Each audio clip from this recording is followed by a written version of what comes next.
Hello guys, welcome back again sa ating YouTube channel, no, The Action Man. Una sa lahat, may galab shoutout po sa lahat ng mga kakamping at sa mga hindi man mga kakamping. Kung interesado ka sa bidyong ito, patapusin mo na hanggang dulo at huwag nyo nang kalimutan na i-like at i-share ang ating video para malaman naman ng iilan sa ating mga kababayan na nagtutulog-tulugan sa katotohanan. So muli naman nagbabalik ang nag-iisa nyong host na si The Action Man para magbigay ng komentaryo at reaction sa mga mainit ng issue ng bayan. So ito ho mga ka-action, mga kakamping, no, may gusto lang ho ako na i-share sa inyo about po ito sa nangyari sa NAIA ho, na kung saan isang babae na si ate ay nawawalan ng bag, no, na naglalaman ng 50 million na halaga ng alahas ho mga ka-action. Oo. At ito nga po, nakita na po kung sino po ang nakakuha. So, bago ho tayo magpatuloy sa ating reaction at komentaryo, panoorin na po natin ang nasabing video. Nakilala na raw ang tumangay sa naiwang maleta sa NAIA na naglalaman daw ng 50 million pesos na halaga ng mga alahas at gamit. Nasa frontline na balitang yan, Faith Del Mundo.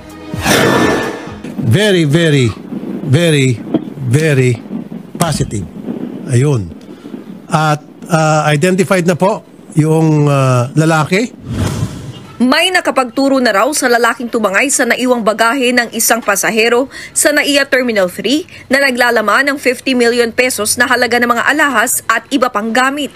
Kasunod yan ang pangako ng may-ari ng bagahe na si Maricor na magbibigay siya ng 1 milyong pisong pabuya. Ibinalita yan ni Maricor nang muli siyang makapanayam ni Senator Raffy Tulfo sa kanyang programang Wanted sa radyo. Kilalang kilala raw na nagtip ang lalaking kumuha sa maleta. Right now, hindi natin pangangalanan yung tao. Pero, ang gagawin natin, Attorney Villamor, ay i-refer natin to sa NBI for validation. Umaasa si Maricor na maibabalik pa ang laman ng kanyang bagahe. I am sure, Sen, hindi naman siya talaga criminal in the true sense of the word. Nakakita lang siya ng opportunity. Kaya hopefully, he would rethink his position kesa naman madiskaril ang buhay niya. Kung sakali raw na naibenta na ang mga alahas, dapat daw itong isauli ng nakabili para hindi na madamay sa kaso. Tiniyak din ng abogado ni Maricor na matatanggap ng tipster ang 1 milyong pisong pabuya.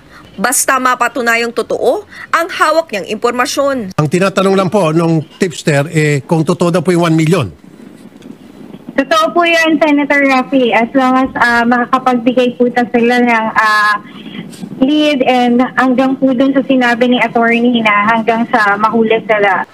Ang NBI naman, pinayuhan si Maricor na magsampa na ng kaso sa kanilang tanggapan. Kung ma-locate natin ng whereabouts itong lalaking ito, pwede po tayo mag-conduct ng operations para mahuli po natin siya. Ayun!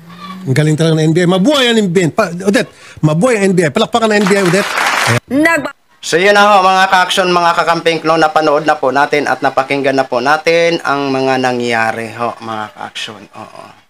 Ayon sa nagsabi na na yung isang lalaki, pulis ba yun siguro yung nagsalita, no? Hindi ba natin nakikita? Oo. Ang sabi niya, hindi daw maituturing na kriminal. Teka lang. Teka lang.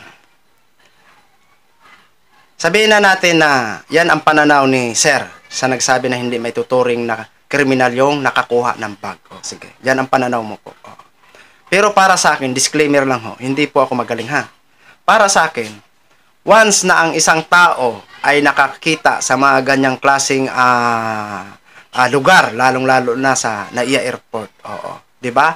Kapag may mga lost and found, doon mo i-turn over. Ipaalam mo sa security. Oo. Kapag once ay hindi mo yan i-surrender at dinala mo yan sa bahay nyo, para sa akin, may tuturing na ay isang cases yan. Oh, cases po yan.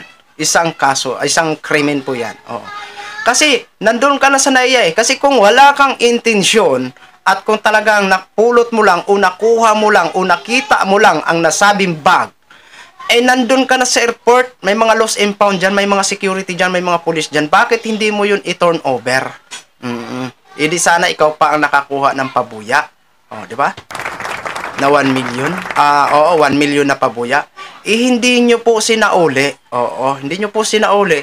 Kaya may tuturing po kayo na talagang may intensyon kayo na hindi nyo na isauli, o hindi, isa lang ibig sabihin nun, hindi criminal ka na. Oh, di ba? Ha? Ito based lang sa akin opinion ha, sa analysis ko lang ho, sa psycho ko lang ho. Hindi naman ako magaling ho, no? Kasi pag once na hindi mo sinauli yan at dinala mo sa ibang lugar o sa bahay mo, eh, krimen na po yun. Di ba? At yung sabi nila na kung sino man ang nakabili, isauli na lang para wala ng kaso at hindi na siya maisabay sa kaso. Oo, which is totoo po yun. Oo. Kaya kung sino man po ang nakabili, i-surrender nyo po yun, nang sa ganun hindi ho kayo makasuhan. Ano po bang pwedeng ikakaso sa bumili nga lang naman? O, bumili nga lang naman. So, ibig sabihin, para sa akin, no, disclaimer ulit, no, anti-fencing law ang pwede na maging ikaso sa bumili. Itong masaklap ha, bumili ka lang, hindi man alam kung galing sa maganda o hindi maganda, kaya bumili ka lang. Eh, kung ano ka naman, masaklap pa, pwede ka pang kasuhan ng anti-fencing law. Oo. Di ba?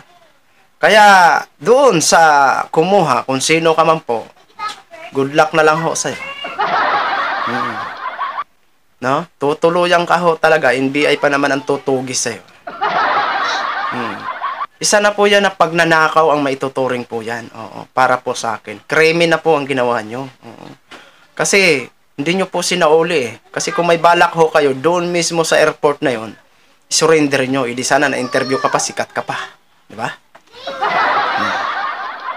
Diba? So, sana maging lesson learned sa lahat po ng mga dumarating dyan sa airport. Sana maging alert ho kayo sa lahat ng mga bagahe nyo. Huwag po kayo paano-ano kasi minsan kasi pag makaligtaan at yung ilan man sa atin ng mga kababayan, ang bilis din po kasi. Oo. Kaya payo lang, maging alerto ho. Saan man kayo, hindi man kayo dito sa Pilipinas, kahit saan kayong airport o saan kayong mga lugar o hindi man airport, mag-ingat, magmasid sa paligid. So yun lang ho, mga ka-action, mga kakampeng, share ko lang ho sa inyo. Maraming salamat po sa lahat nating mga viewers, Luzon, Visayas at Mindanao all over the world. Ako po, ang inyong lingkod, si The Action Man. Have a good day, everyone. Beautiful.